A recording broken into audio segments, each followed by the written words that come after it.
Unang trivia question for 20 pesos. Kailangan nyo lang lumapit sa mic.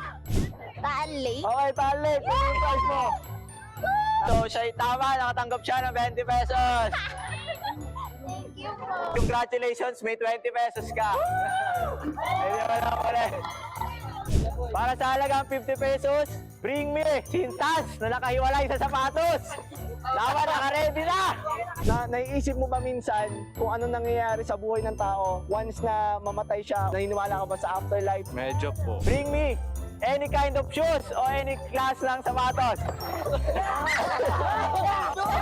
For 100 pesos, ito yung tinatawag na the good test. Mabuti ka ba para makapasok ka sa heaven?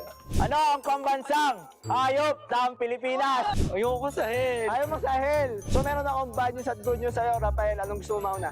Bad na lang. Sa mga gusto sumali, 50 pesos. Ano ang buong pangalan ng mayor ng Tagaytay? So ito yung good news. So narinig mo na ba kung anong ginawa niya? Hindi po. Hindi pa? Okay.